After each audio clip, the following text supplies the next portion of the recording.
हाय hello everyone. So retail space के अंदर एक स्मॉल कैप कंपनी पे आज हम डिस्कशन करेंगे जो लास्ट ईयर तक एक माइक्रो कैप कंपनी थी, V2 रिटेल लिमिटेड। सो इस कंपनी को बहुत जबरदस्त तरीके से मार्केट ने रिवॉर्ड किया इसके स्टॉक को। पिछले एक साल के अंदर 600% से भी ज्यादा रिटर्न इसने डिलीवर किया। एक मल्टी बैगर स्टॉक रहा है ये। एंड उसकी उसका उसका रीजन क्या है? बिकॉज बिजनेस की ग्रोथ बहुत सॉलिड रही है। फंडामेंटल्स काफी अच्छे से इंप्रूव हुए हैं इस बिजनेस के पिछले 2-3 साल के अंदर। सो इनका बिजनेस मॉडल हम डिस्कस करेंगे, Q1 के नंबर्स डिस्कस करेंगे एंड देखेंगे ओवरऑल मैनेजमेंट का कमेंट्री क्या है, कैसा आउटलुक है उनका आने वाले क्वार्टर्स को लेकर के। सो उसके अकॉर्डिंग कैसा एक्सपेक्टेशन हम रख सकते हैं इसके स्टॉक से। तो V2 रिटेल का बिजनेस मॉडल अगर हम देखें तो 2001 के आसपास ये कंपनी स्टार्ट हुई थी।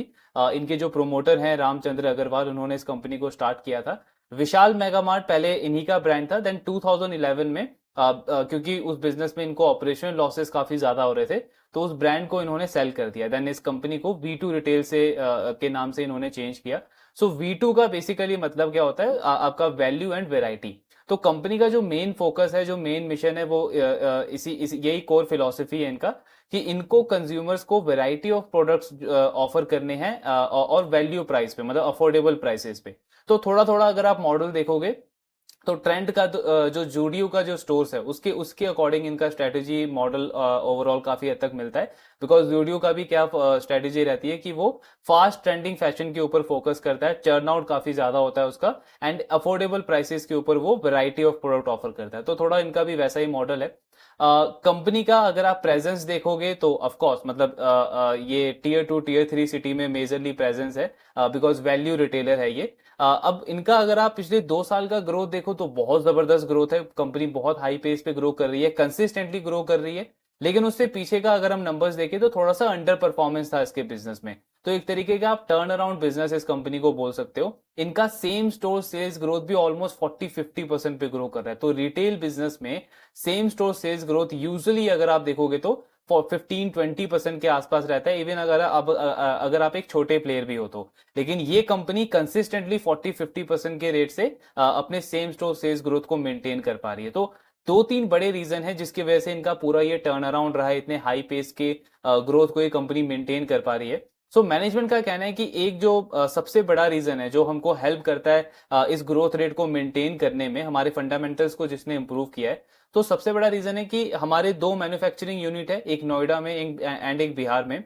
तो हमारा प्रोडक्ट का डिजाइनिंग से लेकर के उसका उसका रॉ मटेरियल का सोर्सिंग, सप्लाई, ये सारा कुछ के ऊपर हमारा बहुत अच्छा कंट्रोल है। तो प्रोडक्ट डेवलपमेंट के ऊपर हमने फोकस करना स्टार्ट किया पिछले कुछ सालों से, जिससे ये पूरा ग्रोथ नंबर जो है वो ड्राइव हुआ है। तो कंपनी कह रही है क्योंकि इन सारी चीजों, इन सारे प्रोसेस के ऊपर हमारा अच्छा कंट्रोल है, तो प्रोडक्ट की क्वालिटी के ऊपर हमारा अच्छा कंट्रोल आ जाता है, एंड उसके साथ में प्राइसिंग के ऊपर भी हमारा काफी अच्छा कंट्रोल आ जाता है। तो एक तो सबसे बड़ा एडवांटेज ये है।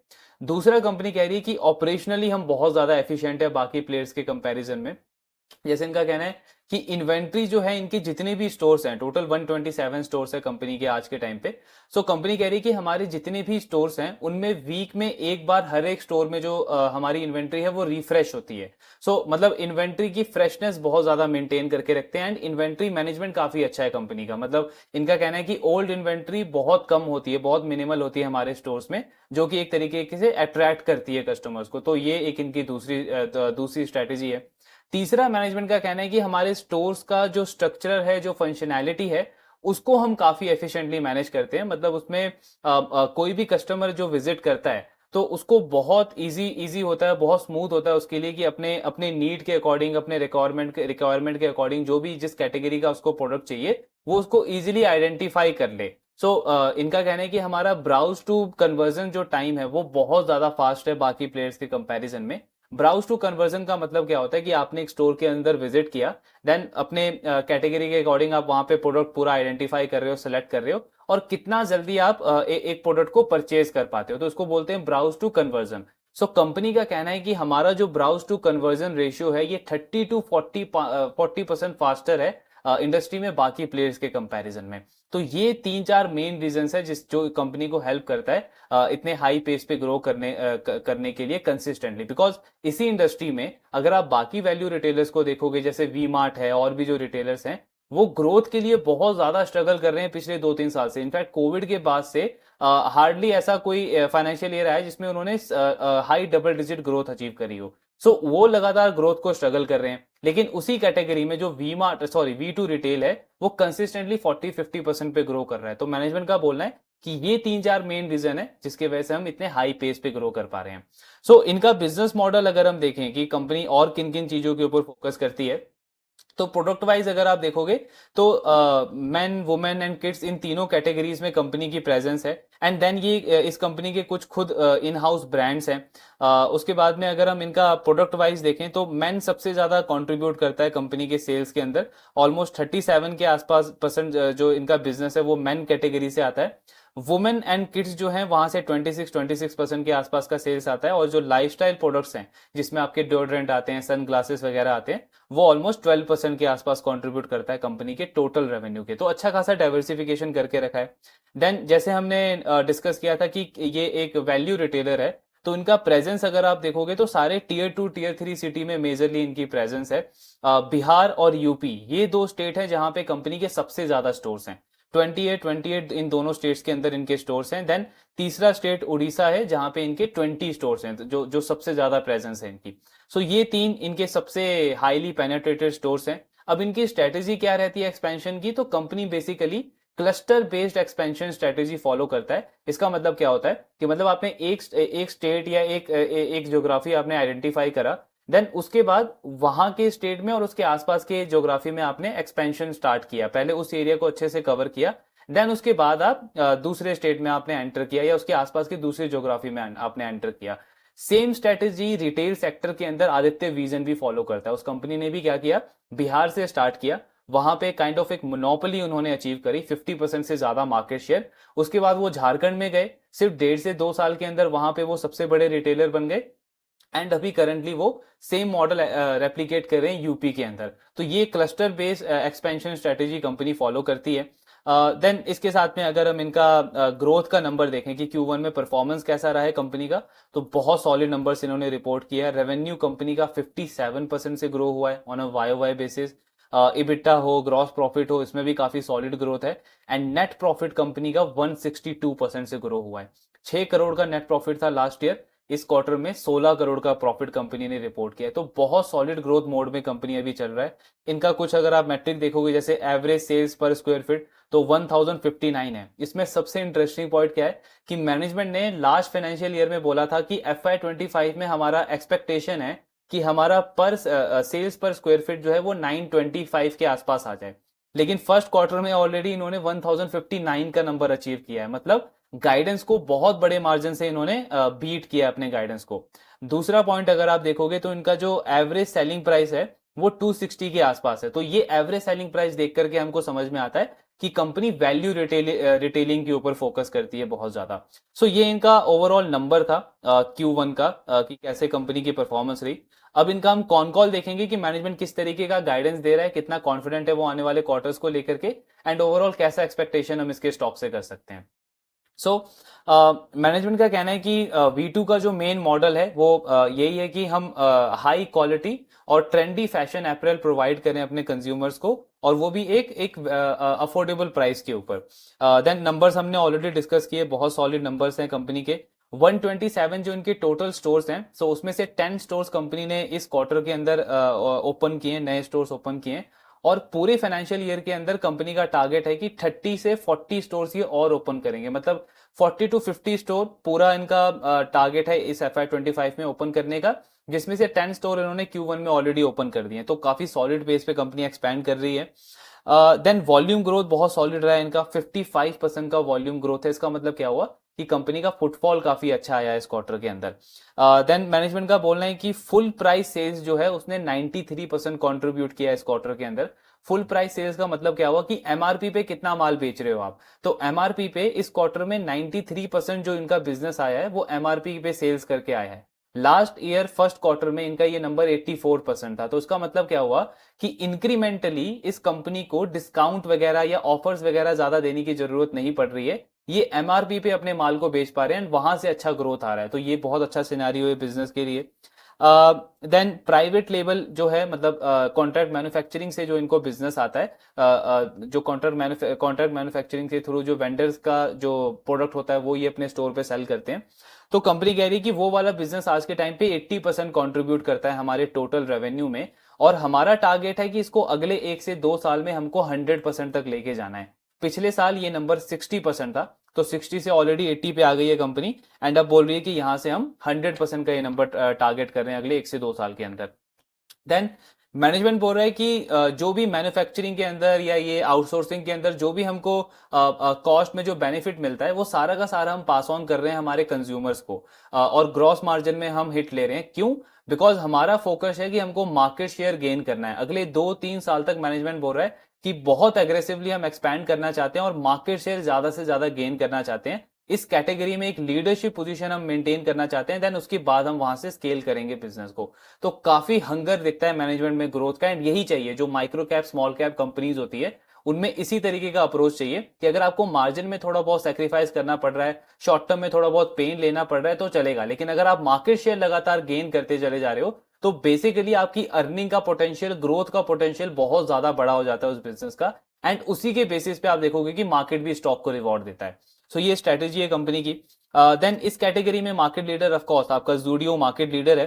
कंपनी कह रही है कि बेसिकली हम 2 मैट्रिक्स के ऊपर ज्यादा फोकस करते हैं, रेदर देन कि आपका सेल्स पर स्क्वायर फीट हो या कॉस्ट पर स्क्वायर फीट हो, उसको छोड़ करके 2 मैट्रिक्स के ऊपर हमारा फोकस होता है। पहला होता है EBITDA margin, operating profit margin, दूसरा है आपका आरओई एंड आरओसी। सो ये बहुत इंपॉर्टेंट मैट्रिक होता है किसी भी बिजनेस के लिए। कंपनी कह रही है कि अगर मार्जिन पे हमको थोड़ा बहुत हिट लेना भी पड़ा तो वो हमको चलेगा, लेकिन उससे जो वॉल्यूम ग्रोथ आएगा एंड उससे क्या होगा कि आपको दिखेगा कि हमारा आरओई और आरओसी का नंबर लगातार इंप्रूव हो रहा है। तो ये इनका गाइडेंस है, एंड मैनेजमेंट का एस्पिरेशन है कि इस सेक्टर में जो मार्केट लीडर हैं, मतलब ट्रेंड जो मार्केट लीडर है सेक्टर के अंदर, उसके रिटर्न मैट्रिक्स को कंपनी बीट करने का इनका एस्पिरेशन है आने वाले सालों के अंदर, मतलब उससे भी हाई आरओई और आरओसी कंपनी मेंटेन करना चाहती है। तो बहुत सॉलिड गाइडेंस है इनका।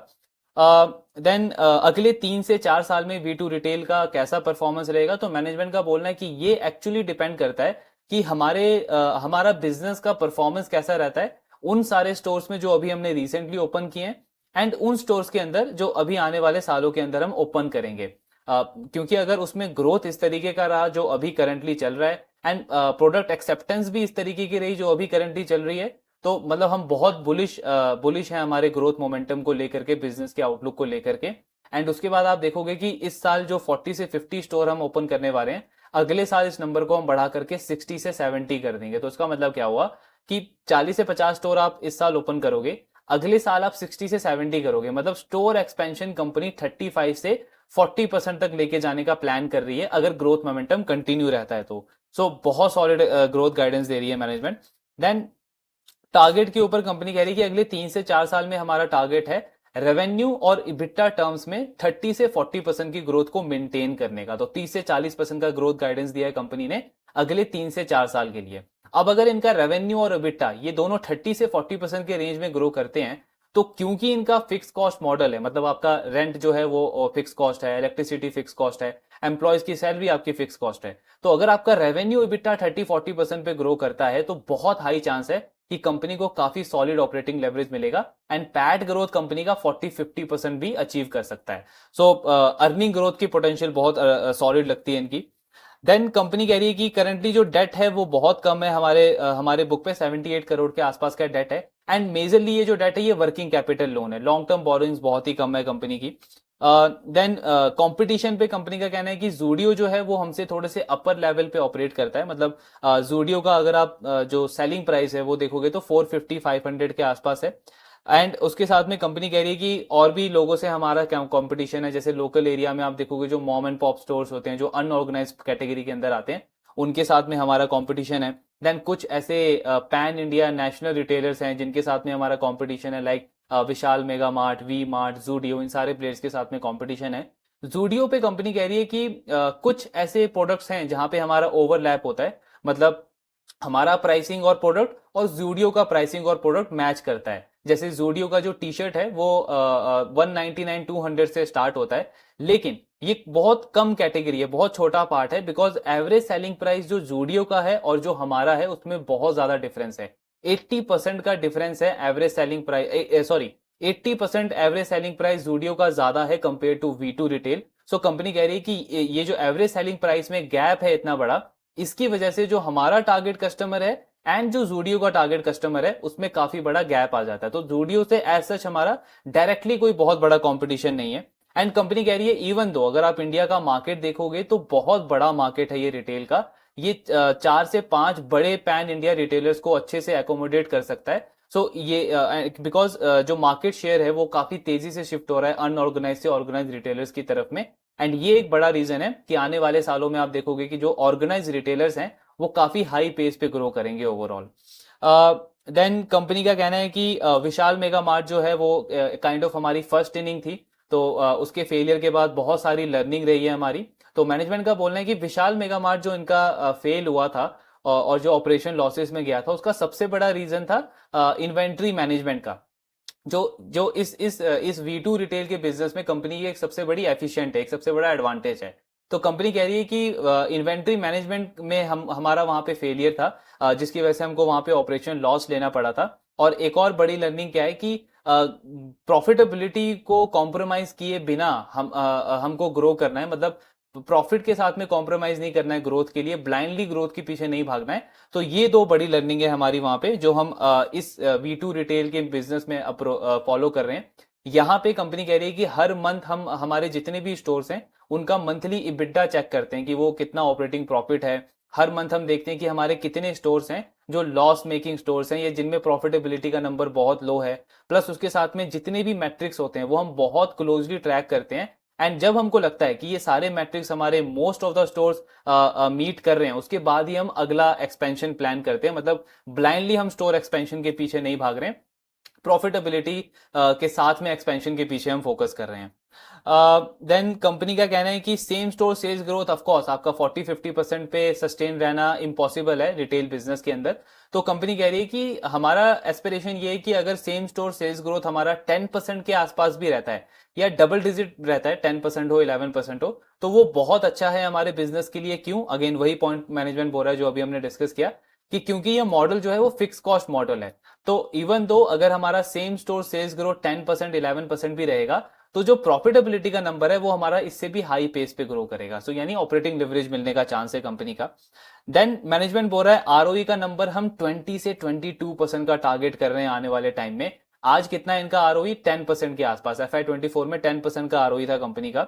मैनेजमेंट क्या बोल रहा है, इसको हम 20 से 22% तक लेके जाना चाहते हैं। सो ये जो आप गाइडेंस देखते हो किसी भी बिजनेस को अगर आप देखोगे वो इतने हाई पेस पे ग्रो कर रहा है, उसका टारगेट है मार्केट शेयर गेन करने का। और मैनेजमेंट अगर बोल रहा है कि आरओई हमको इतने सिग्निफिकेंट इंप्रूवमेंट इसमें चाहिए आरओई के अंदर, तो definitely most of the time आपको उसका स्टॉक जो है वो 52 वीक हाई के आसपास मिलेगा।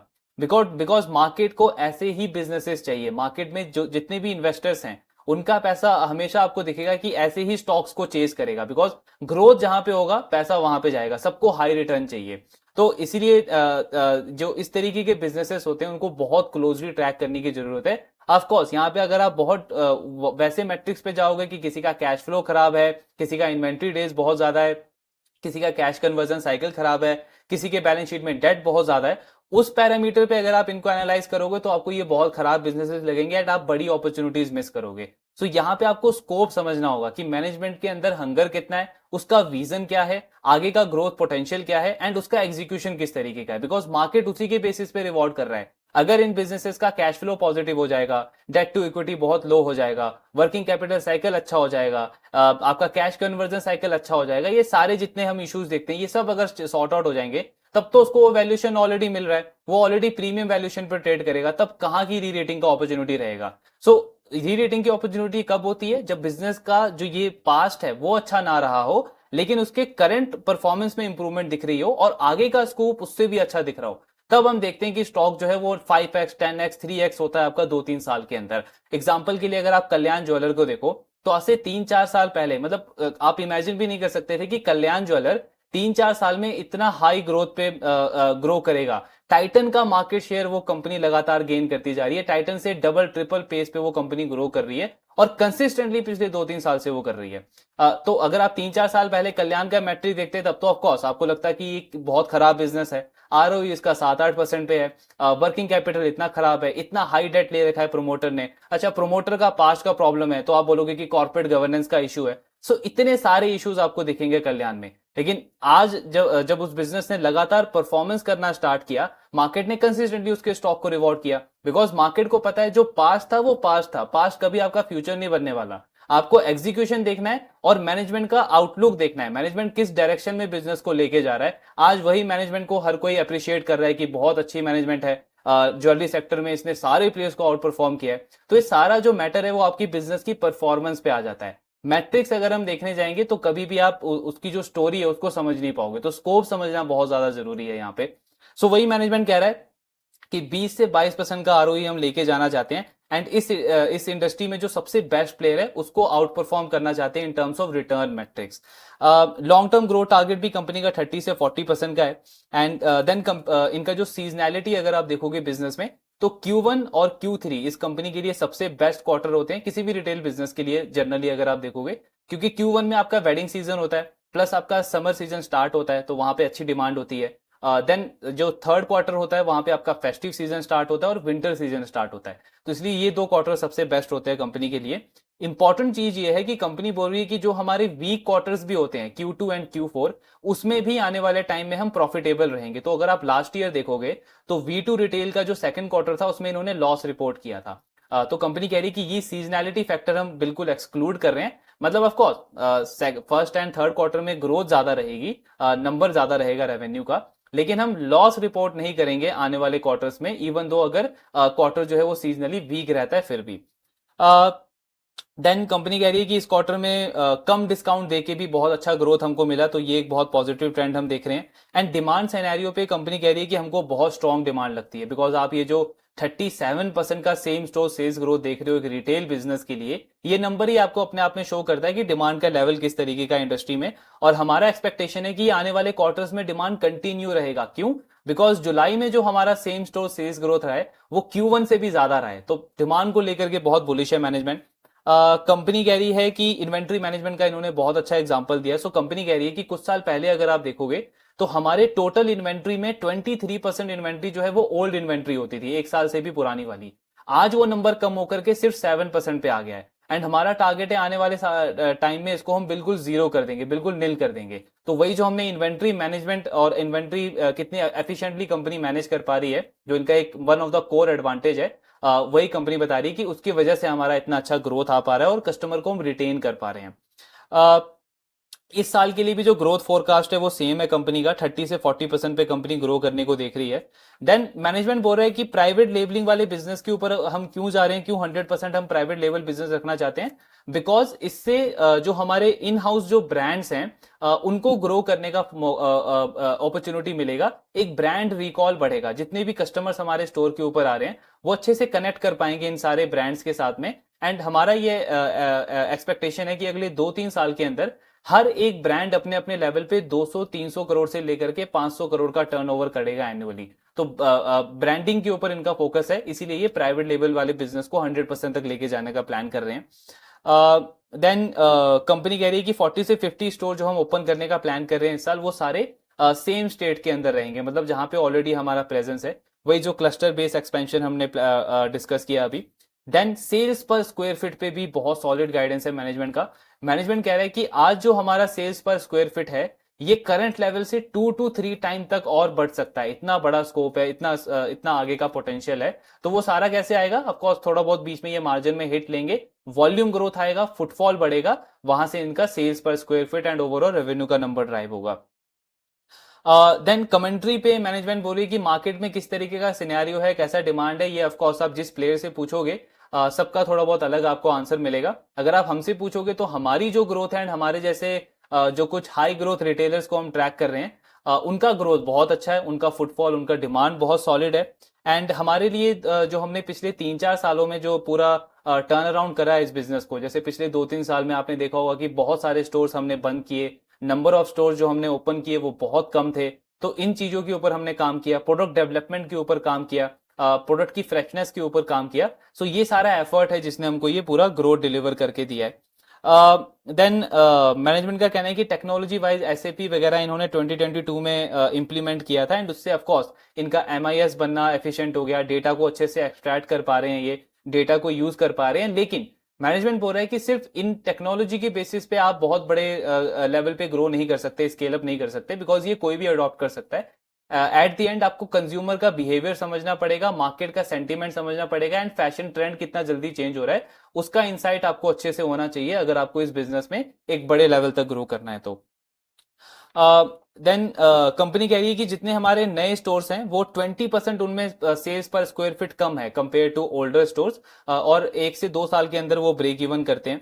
करंटली ई कॉमर्स बिजनेस से बिल्कुल भी सेल्स नहीं आ रही है कंपनी की, 100% जो सेल्स है इनका ऑफलाइन स्टोर से आता है। लेकिन मैनेजमेंट बोल रहा है कि इस वाले पार्ट को हम इवेल्युएट कर रहे हैं, हमारा फोकस है कि हम ओमनी चैनल प्रेजेंस रखें आगे चल के, और इसमें इनका प्लान क्या है कि जितने भी इनकी स्टोर की इन्वेंट्री है और जितने भी सारे स्टोर्स हैं उनको ये as a warehouse use करेंगे, और उसी सेम सिटी सेम स्टेट से ये प्रोडक्ट को डिलीवर करेंगे अपने ई कॉमर्स बिजनेस के अंदर, बिकॉज इनका कहना है कि इससे हमारा ओवरऑल लॉजिस्टिक कॉस्ट जो है वो काफी हद तक कम हो जाएगा।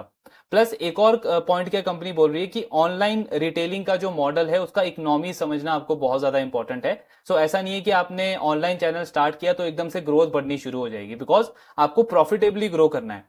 तो कंपनी कह रही है कि ऑनलाइन रिटेलिंग में जो एवरेज सेलिंग प्राइस है V2 जैसे मॉडल का, जो कि 260 के आसपास है, 250 260 के रेंज में, सो कंपनी कह रही है कि इस प्रोडक्ट रेंज में आपको 150% तक का मार्कअप करना पड़ता है। मार्कअप क्या होता है कि आप एमआरपी प्राइस को कितना बढ़ाते हो। तो कंपनी कह रही है कि जैसे फॉर एग्जांपल 150 रुपए का आपका प्रोडक्ट है, अगर आप उसको ऑनलाइन बेचना चाहते हो तो आपको वो 150% तक यानी कि 350 के रेट पे आपको ऑनलाइन बेचना पड़ेगा, अगर आप उसमें कुछ पैसा अर्न करना चाहते हो, मतलब कुछ पैसा कमाना चाहते हो, बिकॉज वहां पे आपका लॉजिस्टिक का कॉस्ट है, आपका रिटर्न कॉस्ट है, कैश ऑन डिलीवरी का कॉस्ट है, ट्रांजैक्शन कॉस्ट है। सो ये सारे कॉस्ट जो है वो इन्वॉल्व होते हैं, काफी ज्यादा कॉस्ट इन्वॉल्व होते हैं, इसीलिए आपको 150% तक का मार्कअप करना पड़ता है। सो कंपनी कह रही है कि इसीलिए अगर आप ग्लोबली भी जो देखोगे जो बड़े बड़े वैल्यू रिटेलर्स हैं वो ई कॉमर्स पे सेल नहीं करते हैं, वो ऑनलाइन रिटेलिंग नहीं करते हैं, बिकॉज ओवरऑल ये मॉडल फिजिबल नहीं है उनके लिए। एंड कंपनी कह रही है कि इसीलिए हमारा भी जो डायरेक्ट कॉम्पिटिटर है वो ऑनलाइन चैनल से नहीं है। कुछ ऐसे ब्रांड जरूर आपको दिखेंगे ई कॉमर्स पे जो अभी कुछ 3-4 सीजन पुराने हैं और वो लो वैल्यू पे सेल करने का ट्राई कर रहे हैं, लेकिन वो स्केलेबल नहीं है बहुत ज्यादा देर आगे तक, बिकॉज उसमें आपको कॉस्ट बढ़ानी ही पड़ेगी एट द एंड अगर आपको प्रॉफिटेबली ग्रो करना है तो। देन रिलायंस ने एंटर किया है इस स्पेस के अंदर।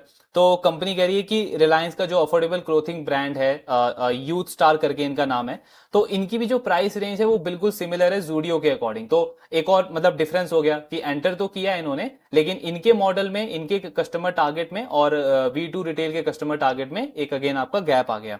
दूसरा पॉइंट कंपनी कह रही है कि जैसा हमने अभी डिस्कस किया कि मार्केट में बहुत बड़ी अपॉर्चुनिटी है, बहुत ज्यादा स्कोप है कि ये multiple pan India player, national players को ये अकोमोडेट कर सकता है। तो सेम तरीके का गाइडेंस अगर आप देखोगे तो कल्याण की मैनेजमेंट ने भी बोला था अपने कॉन कॉल के अंदर, जब उनको पूछा गया था कि आदित्य बिरला जो है वो भी एंटर कर रहे हैं रिटेल ज्वेलरी में, 5000 करोड़ के आसपास का इन्वेस्टमेंट है, प्लस रिलायंस ऑलरेडी उसके अंदर एंटर कर चुका है। तो कल्याण की मैनेजमेंट ने भी सेम चीज बोली थी कि मार्केट में अभी भी जो बड़ा मार्केट शेयर है वो अनऑर्गेनाइज प्लेयर्स के पास में है, एंड ज्वेलरी स्पेस इंडिया में ऑलरेडी हाई पेस पे ग्रो कर रहा है। सो स्कोप बहुत बड़ा है। सेम चीज V2 रिटेल भी कह रहा है कि स्कोप बहुत बड़ा है। तो 2-4 प्लेयर्स अगर आ जाएंगे और इस इंडस्ट्री के अंदर बड़े प्लेयर्स भी आ जाएंगे तो उससे ग्रोथ को कोई ज्यादा इंपैक्ट नहीं पड़ने वाला। प्लस एग्रेसिवनेस पे कंपनी कह रही है कि अगर आप जोडियो का एग्रेसिवनेस देखोगे तो वो भी काफी एग्रेसिवली ग्रो कर रहे हैं। पिछले साल उन्होंने 200 स्टोर्स के आसपास लॉन्च किए अपने नए स्टोर्स। सो अगर रिलायंस एग्रेसिवली ग्रो करेगा तो उसके साथ में हम भी बहुत एग्रेसिवली ग्रो कर रहे हैं, हम भी 40-50% से अपना स्टोर एक्सपेंशन कर रहे हैं। सो ओवरऑल हमारा फोकस हमारी स्ट्रेटेजी के ऊपर है, एंड हमें नहीं लगता कि हमारे ग्रोथ वगैरह के ऊपर कोई ज्यादा इंपैक्ट पड़ेगा उससे। देन कंपनी का कहना है कि इन्वेंट्री नंबर जो है, इनका इन्वेंट्री डेज जो है उसको ये इंप्रूव करना चाहते हैं। पहले इसको ये 90 to 100 डेज के आसपास लेके आना चाहते हैं, अभी करेंटली आई थिंक 120 के आसपास है। देन उसके बाद इनका टारगेट है कि इसको ये 80 to 90 के बीच में लेके आएंगे।